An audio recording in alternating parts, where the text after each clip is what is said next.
Bonjour. Good day. Good to see you all. As a team, we spent the summer listening to people traveling across the country, and we heard lots of stories from Canadians who are telling us what we've been hearing in stories on the news. People are feeling squeezed. They're having a really hard time paying their bills, buying groceries, putting gas in their cars because the cost of everything has gone up.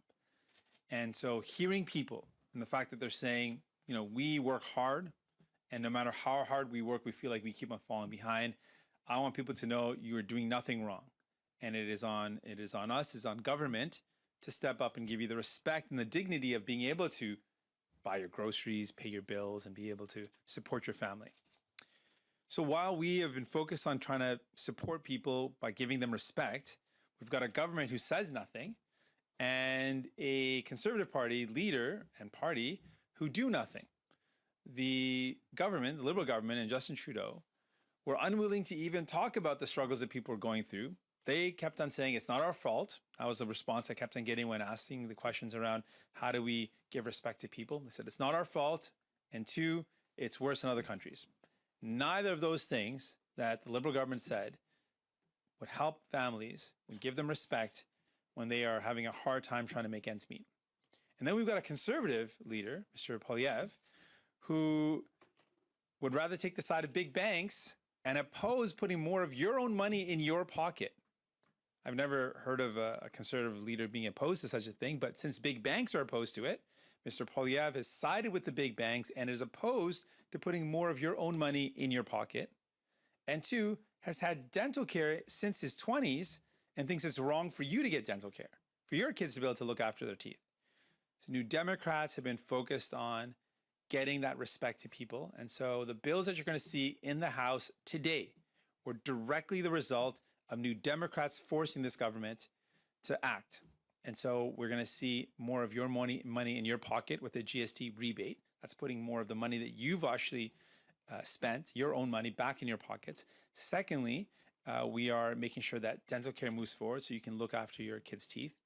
And thirdly, support for people who need help to be able to, who need some respect to be able to pay their bills, to pay their rent, and so rental support.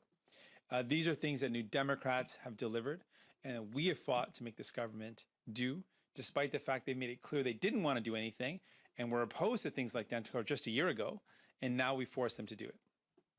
Donc, on a parlé avec plusieurs familles depuis l'été. Et ils ont partagé leur histoire. Les gens ont dit que c'est difficile. C'est tellement difficile à payer les factures, à acheter les épiceries. Le coût de la vie augmente et c'est de plus en plus difficile. Et on sait ça, et c'est la réalité. Mais on a un gouvernement libéral qui veut dire rien sur ce sujet et une partie conservateur qui veut faire rien. Quand on a posé les questions de comment on peut livrer le respect aux gens, le gouvernement libéral a dit que deux choses. Ce n'est pas notre faute ou c'est pire dans les autres pays. Ces deux réponses font rien. Ces deux réponses font rien pour livrer l'aide aux familles qui ont de la misère à rejoindre les deux bouts. Et on a une chef du Parti conservateur, Pierre Poilievre, qui est du bord des grandes banques et elle est contre l'idée de donner plus de votre argent dans votre poche. Elle est contre l'idée de le fait que vous méritez avoir les soins dentaires, même si elle a eu les soins dentaires depuis ses vingtaines. Donc, nous, les néo-démocrates, sommes les seuls partis qui a forcé le gouvernement de livrer le respect. Donc, les projets de loi qu'on va voir aujourd'hui, les projets de loi sont directement les résultats de nos efforts, le fait qu'on a forcé le gouvernement. Donc, plus d'argent dans votre poche, c'est nous qui avons fait ça. Les soins dentaires et le respect pour les gens qui ont de la difficulté avec leur loyer, tout ça, c'est nous qui ont livré cet respect. Et on va continuer de se battre pour vous. With that, thank you so much. I'm looking forward to answering your questions. Je suis prêt pour vos questions. Ryan? Yeah, good morning, Mr. Singh, Ryan Templeton, National Post. I'm wondering, this bill that's going to be presented today, is this what you had in mind when you sought out a dental care agreement from the government? Is this what you expected them to do? We had envisioned that for the first phase, we would need to have some flexibility, and we were open to that. We had no concerns about being flexible for the first phase in exchange for ironclad commitments of a federal plan, federally administered, a dental plan that would cover Canadians for the second phase and beyond. And so we were well within what we expected to see a flexible option to deliver the first phase, which is for kids under 12. And then for the second phase, we said it has to be that federal program. And we're well on the way to see that achieved. This has taken a lot of fighting on our part in forcing the government to act. Again, they voted against this just a year ago, so it's not surprising that we've been needing to fight and push this government to move forward. But we are seeing the results, and we'll continue to hold them to account. A lot of provincial premiers, when they talk about this program, they say it's an intrusion into their jurisdiction. They say it's not necessary. They say they want the government to focus on actual healthcare spending aside from dental care. Do you have concerns about, getting it through the hurdle of provincial premiers to get to a federally constituted program? We're not concerned with the federal program because the federal program is simply a program to pay people's bills. It's going to pay the cost of dental care. It's not a plan to hire dentists or to hire hygienists or to set up the delivery. It's simply a plan to pay the cost. And this is for Canadians that don't have coverage right now. And so that's millions of Canadians that don't have coverage, nearly 9 million Canadians. And we'll get more details once the program starts rolling out. But 9 million Canadians approximately that have no coverage that will benefit from this. That's clearly something that we need to support people with. And we absolutely need to be defending our healthcare system. Without a doubt, this Liberal government has failed to do that. And we've put that on the table a number of times that we need to have this, Justin Trudeau meet with the premiers. That's one of the things they've requested. He's failed to do that. And we need to immediately have a rescue plan for our healthcare system to invest the funds in frontline healthcare workers, more nurses. We know what's needed. It can be done. And we can absolutely strengthen, not just rescue, strengthen and expand our healthcare system. We believe we need to do both, expand it and strengthen it. It can be done if it's made a priority, and we need to continue to put pressure on this government to do that. Mia? Good morning, Mia Rabson from the Canadian Press. There's some concern that this sort of as a benefit program or a rebate that Canadians can get a check for, that provinces may use it as a way to claw back provincial benefits or maybe even other federal benefits that people are getting. Do you have any concerns that they will not get the full total of this $650? We want to make sure that $650 is free from being clawed back, that goes to families, it goes to people that need it. And we're going to continue to work to make sure that that's what happens. So far, we've received assurances that it will go to families, it will go to make sure that the kids get the care that they need, and we'll be monitoring it closely to make sure that that's what happens. Just also wondering if you could talk about what kind of tone you expect in the House this fall. There are obviously always concerns that the tone is not high enough, and what your party might do to raise that the level of that. What we've done in terms of trying to bring a tone in Parliament, what we've done is to make sure the tone is focused on people. And what we've seen often from Liberals and Conservatives is they're more interested in fighting each other rather than focusing on what people need. They're more interested in gratuitous attacks rather than actually getting supports to people or getting respect to people. And we've got some really good examples of that. We've seen already that Pierre Poilievre wants to attack something that makes a lot of sense, putting more of your money in your pocket. Why would we have someone opposed to that? Well, it's because Pierre Poilievre just wants to attack for the sake of attacking. That's something different from New Democrats. We will absolutely call to account the government if they're doing something we disagree with, if they're making a decision that's wrong. But we don't do it for the sake of doing it. We want to do it for the goal of improving the lives of Canadians, giving Canadians respect. And I think if that was the focus of the other parties, we'd see a much different debate. Oui. Donc, ce qu'on a fait comme contribution pour le ton dans la Chambre des communs, c'est de cibler les besoins des gens, des familles, des travailleurs. Et c'est tellement différent qu'on a vu, qu'on en voit ce que les autres partis font dans la Chambre des communs. Et toujours, dans mon avis, on a plusieurs exemples où ils veulent attaquer les autres partis seulement pour l'attaque, pour la critique, sans avoir le but d'améliorer quelque chose pour les gens. Et je trouve cet but, c'est c'est une mauvaise approche parce que ça ne aide pas les familles, ça ne change pas la vie des gens, ça n'améliore pas la vie des gens. Donc, on encourage, on exige les autres partis de cibler les besoins des familles au lieu de seulement attaquer pour l'attaque, mais d'avoir des critiques qui améliorent la vie des gens. Et ça, c'est notre but, c'est ce qu'on a fait depuis longtemps, ce qu'on va continuer de faire. Vous allez voir, si on critique le gouvernement, si on critique le Parti conservateur, c'est pour un but d'améliorer les politiques, l'aide ou le respect pour les gens. Hi, Jordan Gowling, CTV National News. Just wondering how the Liberal government and your party landed on the $650. It seems kind of like a small amount for a family's dental care. And how do you plan on building on that, given how hard it was just to get this bill put on the table? So just to clarify, it's $650 per child per year. So a family with one child will receive over the course of about 18 months, about $1,300. 2 children, they'll receive $2,600 over about 18-month period. What we looked at is the general cost for the average cost for a child in terms of cleaning, procedures that are common for a child 12 and under to receive. And the average that we found was less than $650 on average for those type of regular processes like cleaning, some other preventative work. And then that would cover some of those needs. This is an interim. This is kind of a stopgap measure before we roll out the full program. And the full program is a comprehensive coverage to make sure people get the care they need, and that'll roll out by 2023. Yes, it did take a lot of work to get to this point, even to get this far.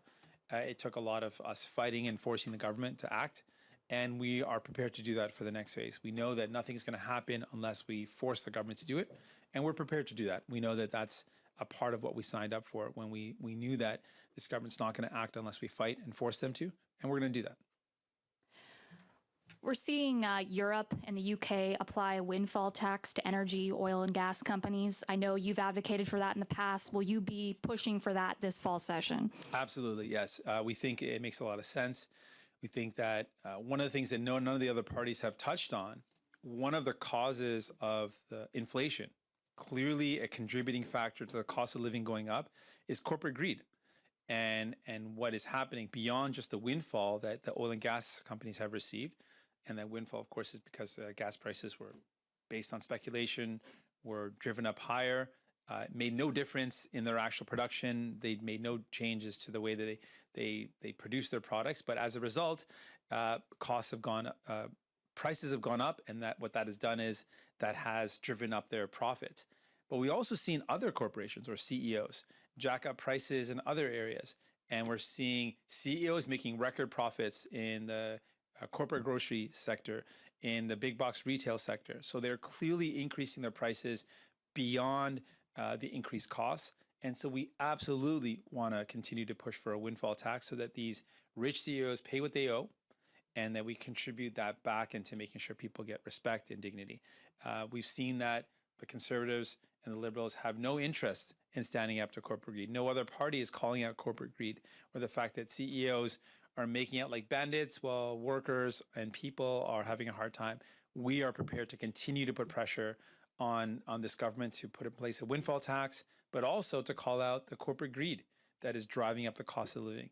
And that's directly making it harder for people. And so we're going to continue to push for that. Oui, bonjour, Pascal Vachon de TFO. Monsieur Orlin a dit un peu plus tôt que son gouvernement va peut-être se pencher les prochaines semaines concernant si on garde le Parlement hybride ou pas. Je voulais savoir, est-ce que l'NPD est toujours contre l'idée d'avoir un Parlement de retour complètement présentiel? On est toujours d'accord avec l'idée d'avoir un Parlement hybride. Ça donne la flexibilité et c'est quelque chose qui aide la représentation des députés et des régions à travers le pays, d'avoir les représentants dans les chambres de commun avec cette flexibilité. Je pense que c'est une bonne idée et j'appuie l'idée de continuer avec cette modèle. Comment vous voyez la session avec M. Poilievre à la tête des conservateurs? Est-ce que vous entrevoyez peut-être une bonne relation au bout de la ligne avec M. Poilievre puis les autres partis pour faire avancer des projets de loi? Pour moi, le critère de travailler ensemble, c'est clair. Si quelqu'un veut nous aider, pour améliorer la vie des gens, pour mettre en place les projets de loi qui répondent aux besoins des familles, qui répondent aux besoins des gens, on est prêt. Mais ce qu'on a vu à ce moment, jusqu'à maintenant, c'est clair que Pierre Poilievre veut aider ou continuer d'aider les grandes banques, les grandes entreprises comme il l'a fait dans le passé parce que il a montré qu'il n'appuie pas l'idée que les PDG, les grandes entreprises payent le juste part. Il est contre ça. Il a voté contre un salaire minimum pour aider les travailleurs. Il est contre l'idée de donner plus d'argent dans les poches des gens. Donc, il est contre tout ça. Et ce sont des éléments qu'on pense que c'est primordial pour bâtir une société plus juste où les PDG payent le juste part et où on investit dans les soins de santé, on investit dans les gens. Donc, je ne trouve pas des liens ici dans ces enjeux fondamentaux avec les conservateurs. Mais comme j'ai dit, si quelqu'un veut aider avec les projets de loi qui vont aider les gens, on est toujours prêt pour ça. Avec le gouvernement libéral, il montre une ouverture, mais on doit les forcer de faire les choses. Donc, on va continuer de jouer notre rôle, un rôle effectif pour vraiment changer la vie des gens ou améliorer la vie des gens, et on va continuer. Yeah. The general criteria that I have, or the general approach I take with any kind of question or consideration on how to work together with other parties, whether it be the Conservatives or the Liberals, is really if someone is willing to work with us to make people's lives better, we're open to that. And that should be the principle, I feel like, governing that decision. If someone's going to work with you to make lives better, then we should be able to do that. But with Pierre Poilievre, specifically as the question asked, it's clear that his priorities are very different. He has shown a pattern since he was in government, since he was minister, to president, where he's sided with wealthy CEOs, opposing the idea of making them pay their fair share or pay what they owe. He's opposed that. Again, that's a very big difference in values. We believe that CEOs should pay what they owe. He doesn't believe that. He's voted against minimum salaries to make sure workers get respect and dignity. We're opposed to that approach. We think that's a wrong thing to do. We think that workers should get good salaries. He's voted against giving workers good salaries. And he's against right now the idea of putting more of people's money in their own pockets. The GST rebate that we push for is because people have had to pay more GST because the cost of goods have gone up. And so we're saying, let's put more of people's own money back in their pockets. He's opposed to that. And so again, it looks very clear to me, the other major parties that are opposed to putting more of people's money in their own pockets are the big banks.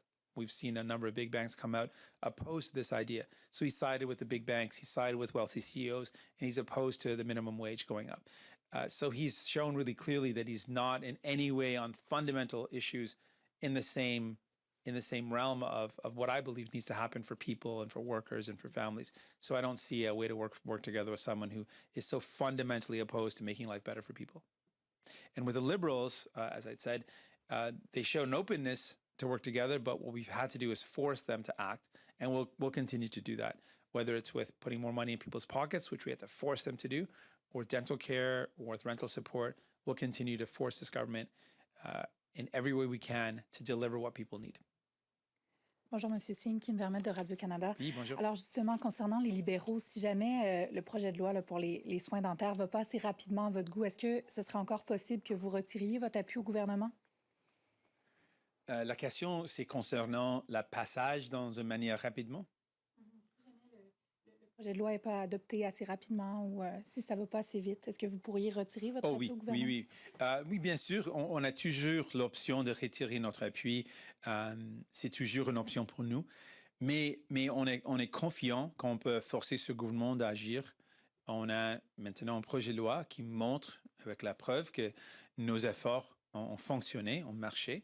Et on va continuer à mettre la pression parce que c'est important que finalement, les gens reçoivent ce respect. Parce que les gens méritent le respect, d'avoir la capacité de soigner leur temps, de payer leurs factures, de payer le loyer. Et c'est tout ce qu'on a accompli ici. Ce sont des éléments pour donner le respect aux gens, d'avoir la capacité de payer leurs factures, de rejoindre les deux bouts. ce sont nécessaires et on est confiant qu'on peut continuer de forcer ce gouvernement de livrer la marchandise. C'est où la ligne? Est-ce que vous avez comme une date limite? On a quelques limites dans ce qu'on a forcé le gouvernement de faire. C'est écrit noir sur blanc. Et ce sont les limites comme on doit avoir des services, des soins dentaires pour les enfants de 12 ans et moins jusqu'aux fin d'année. Donc, on a un projet de loi maintenant qui va accomplir ça. Avec la deuxième phase, on a la fin de l'année de 2023. Donc, ça, c'est une autre limite. Avec les autres éléments, on a des dates fixes pour obtenir le résultat et on va forcer ce gouvernement de suivre ce qu'on a obtenu, ce qu'on a forcé ce gouvernement de faire et ce qui est écrit dans le document. Donc, on va continuer. Hi, good morning, Mr. Singh. David Thornton from CBC News. What do you want to see as far as climate action in this parliament? I mean, the government is doing a lot already, it seems. I could run through a list of things that they're doing. Of course, they have the emissions reduction plan. There's a lot in that. What are you hoping to push for in this parliament? Some of the things that we've really identified as a major shift continue to be the fact that we as a nation are subsidizing oil and gas with public money. And that's wrong, especially when they're so profitable, especially when they're making record profits. We've cited companies like Imperial Oil have made highest profits in 30 years. So the fact that the federal government has a policy ongoing, the Liberals are continuing, Justin Trudeau is continuing to subsidize this highly profitable sector, to me makes no sense at all. We should be using that public money to invest in accelerating our ability as a nation to produce clean energy, creating good jobs in those sectors, long-lasting, long-term jobs in those sectors. And so that's one fundamental difference. We want to make sure that we're spending all of our public money on creating those good jobs that help us increase the production of clean energy. Totally different question. Last week, Pierre Poilievre held a presser, a news conference, much like you're doing right now. At first, we were told as journalists that he wasn't going to take any questions. After some persistence from one of the journalists, he did take questions, but he called that journalist a liberal heckler. What do you think about that? You know, I watched the video, and from one perspective, it sounded like someone was interrupting him. And then when I saw the cutaway, and this is an important thing for people to do, sometimes you see one view and it looks like, okay, maybe it was some heckling. And then I saw the full view of what happened, and it was just a question: are you going to take questions, or why aren't you taking questions? And it seemed a pretty normal thing, something that's happened to me before. People ask if I'm going to take questions. It seems like a pretty standard thing if I'm going to come before a group of folks, professionals whose job it is to write the news, that they're going to ask me some questions about my positions. I kind of expect that. And the fact that instead of taking questions or saying, no, I'm not going to take questions, simple answer, to make it into an attack seemed a bit weak as a response. Like, why not just say no, or say, yeah, I'll take questions? And so it seemed like a bit of a weak approach to then somehow make it into someone's partisan political position. And I think it's an example of a lack of the strength to be able to stand up and say what you want and defend your position. Bonjour, Monsieur Singh. Michel Sabat de la presse canadienne. Je veux faire du pouce sur la question de ma collègue Kim. Donc, le gouvernement est sur le point de nous annoncer un projet de loi sur les soins dentaires inspiré de votre entente. On parle d'un rabais ou d'un chèque, là, visiblement. Donc, quand au plus tard, est-ce que le gouvernement devra avoir mis en place, ne serait-ce que la première phase du programme, faute de quoi vous retireriez votre appui? Donc, avec le projet de loi qui va être présenté aujourd'hui, ça montre qu'on allait de l'avant avec la première phase. Et comme on a dit, la première phase, c'est pour les enfants de 12 ans et moins. J'ai parlé avec plusieurs parents qui ont peur qu'ils ne peuvent pas aborder les soins dentaires pour leurs enfants. Donc, on va s'assurer que les familles qui ne peuvent pas aborder ces soins peuvent faire ça. Donc, ça, c'est une bonne étape. Et c'est déjà planifié pour la première phase. Et ce qu'on doit voir maintenant, c'est les mécanismes pour la deuxième phase. Et la deuxième phase doit être livré par avant de la fin de l'année de 2023. Et on est confiant qu'on peut forcer ce gouvernement de maintenir cette date fixe, cette limite. Et ça, c'est un élément où on peut retirer notre appui si le gouvernement ne fait pas ce qu'on a forcé le gouvernement de faire. Donc, je souligne l'importance d'avoir un programme administré par le niveau fédéral jusqu'au fin de 2023 comme un exemple de quelque chose qu'on va forcer le gouvernement de faire. Sinon, le gouvernement va avoir des répercussions. Je veux juste continuer là-dessus pour être vraiment clair. Là. Si le programme n'est pas administré par le gouvernement fédéral d'ici la fin de 2023, vous dites que vous allez retirer votre appui? Oui, parce que c'est dans ce qu'on a forcé le gouvernement de faire. C'est clair que le gouvernement sait.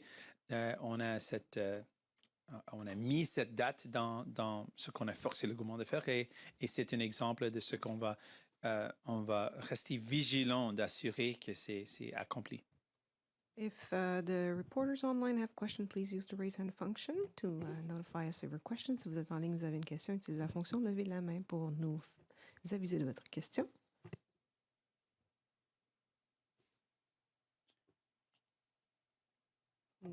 This concludes the press conference. C'est la fin de la conférence de presse. Merci, thank you.